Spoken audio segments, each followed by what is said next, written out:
Graça e paz, povo abençoado. Você sabia quem podia cobrar dízimo na antiga aliança? Você já sabia disso? Vamos a esse entendimento. Graça e paz a todos, meu nome é Orlando e vamos juntos aí desvendar mais um pouco a respeito desse tal dízimo. O dízimo tem origem na tradição judaica e não na tradição cristã, o que afasta, a meu sentir, a obrigatoriedade do fiel cristão de qualquer denominação religiosa de contribuir de forma compulsória com o dízimo sob o argumento, né? Que eles usam um argumento, né? De que esta cobrança está assentada, né, na Bíblia. Não está assentada na Bíblia, né, como obrigação do cristão. Até porque, meus amados, quando o dízimo foi instituído, né, que é lei, né, instituído pela lei de Moisés também, entrou para dentro da lei, não existia sequer o cristianismo. O cristianismo veio existir depois do Cristo. Então, meus queridos, por aí você já vê o engano, né?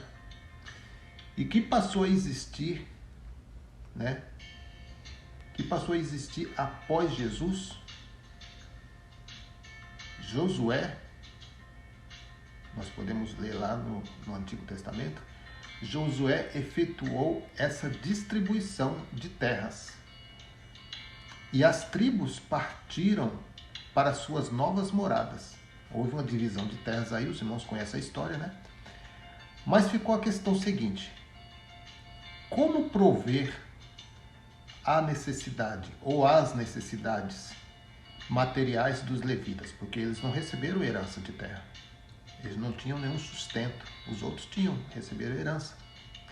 Então, meus queridos, eles, os levitas, né, da tribo de Levi, já vou dizer assim porque tá cheio de levitas aí hoje, né? Mas nenhum deles veio da tribo de Levi. Estranho, né? Antibíblico, né? Nenhum dos levitas receberam como herança de Deus terras.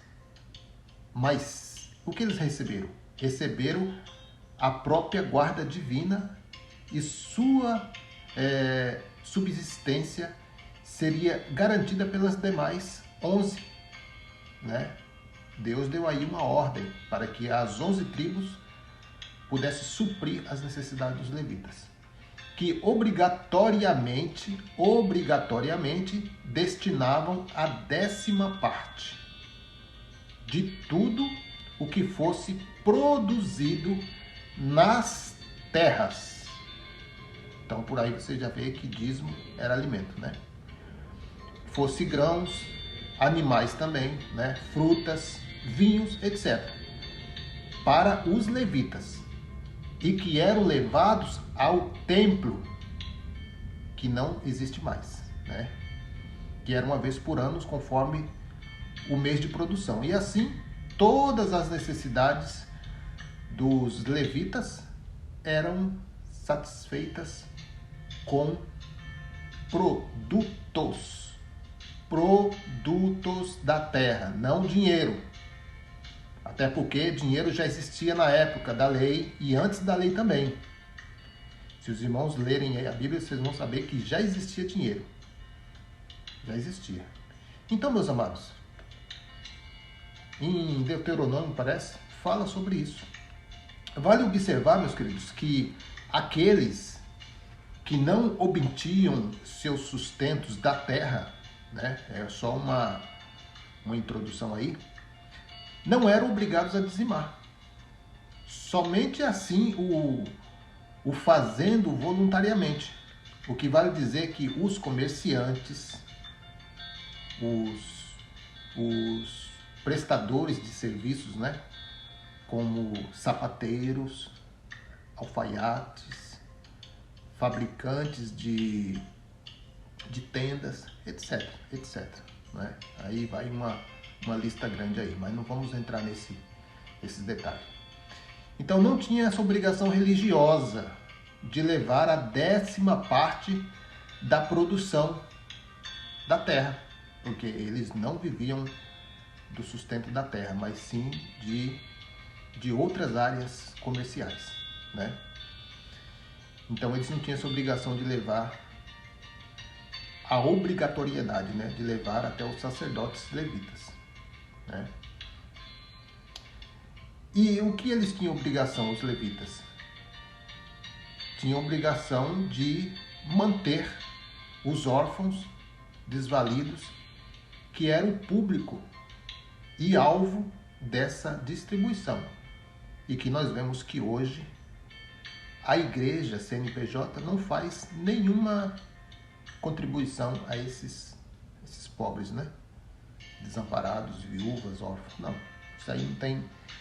Então, meus amados, os líderes religiosos de hoje que recolhem o dízimo, não são da tribo de Levi, não são judeus e não fazem parte da lei de Moisés. Esse costume, meus queridos, existiu de Abraão até Levi. Hebreus capítulo 7, verso 9, eu até vou ler aqui para os amados. Hebreus 7, capítulo 7, verso 9, diz assim: e por assim dizer, por meio de Abraão até Levi, que recebe dízimo, pagou dízimo. Abraão até Levi. Ou seja, até quando durou os levitas? Até quando? Até hoje? Não. Até a queda do templo, que ali no templo existia o depósito, né? Nessa passagem, Paulo explica que o dízimo termina em Levi. E por ser Cristo sacerdote segundo a ordem de Melquisedeque, da tribo de Judá, né? Melhor dizendo, este abrogou ou aboliu o sacerdócio levítico, com todas as suas leis, dízimos e costumes, conforme narra Paulo na carta endereçada aos Hebreus. Você pode acompanhar aí na sua Bíblia, pode fazer uma leitura bem minuciosa, né? Hebreus capítulo 7, do 1 ao 28, vocês vão entender isso que eu estou tentando passar rapidamente nesse vídeo. Lembrando, meus amados, que a intenção da carta aos Hebreus não é ensinar a dar dízimo, mas sim mostrar a superioridade de Cristo. Os irmãos estão entendendo? Então, existem muitas coisas por trás desse cobrar dízimo na nova aliança. Isso é antibíblico, são homens enganadores. Observação, meus amados. Os sacerdotes, eles eram líderes religiosos da tribo de Levi. Somente os da tribo de Levi podiam se levantar sacerdotes. Essa era uma ordenância do próprio Deus a Moisés. Somente sairá sacerdotes da tribo de Levi, até que dure a tribo, ou até que dure o sacerdócio. Mas, como já expliquei nesse vídeo, o sacerdócio levítico teve seus dias terminados no ano 70, com a queda do templo, que também foi uma profecia do mestre. Lembra?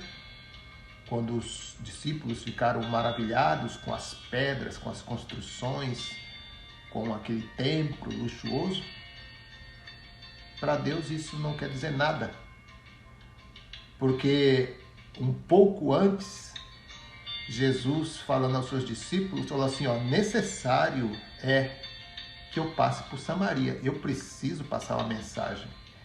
Eu preciso fazê-los entender o propósito da minha vida, o propósito do meu ministério o propósito da morte de cruz. Então ele precisava passar por Samaria. Era necessário ele deixar uma mensagem para os samaritanos que reflete em nós, igreja viva do Cristo ressuscitado. Aquela adoração antiga, aquela forma de culto, aquelas liturgias judaicas que Moisés ordenou ao povo judeu, diga-se de passagem, judeu, porque toda a lei foi aplicada aos judeus, não a outra nação.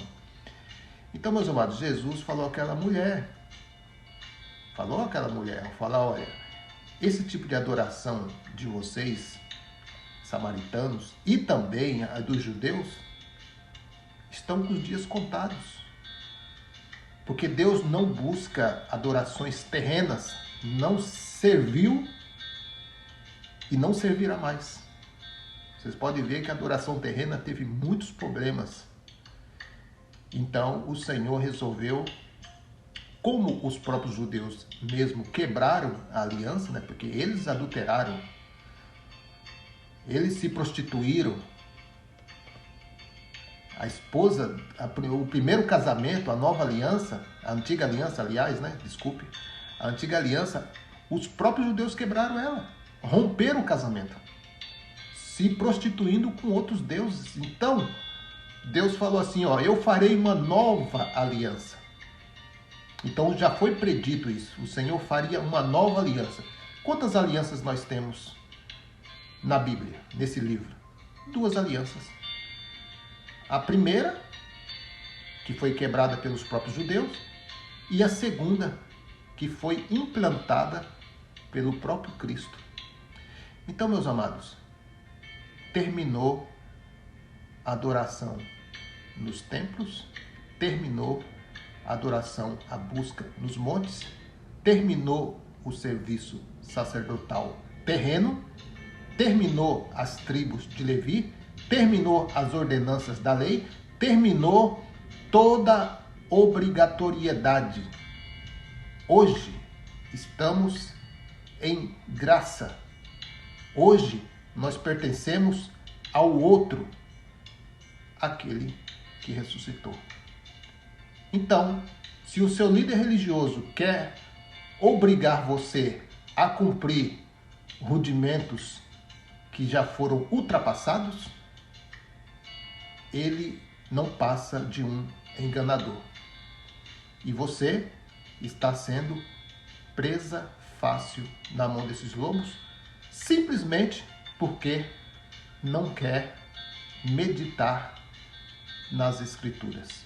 Simplesmente porque você escolheu deixar alguém ler a Bíblia por você. Simplesmente porque você prefere ouvir, que é mais cômodo, né?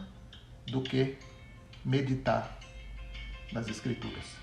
O apóstolo Paulo, ele bem já falou: examinai as Escrituras, retenha o que é bom. Bom, se Paulo está dizendo que nós devemos meditar nas Escrituras e reter o que é bom, é porque nem tudo é para nós, Igreja Viva do século XXI. Espero que esse vídeo sirva de algo para o crescimento dos irmãos e a um despertamento. Amém? Graça e paz, o seu irmão em Cristo, Orlando.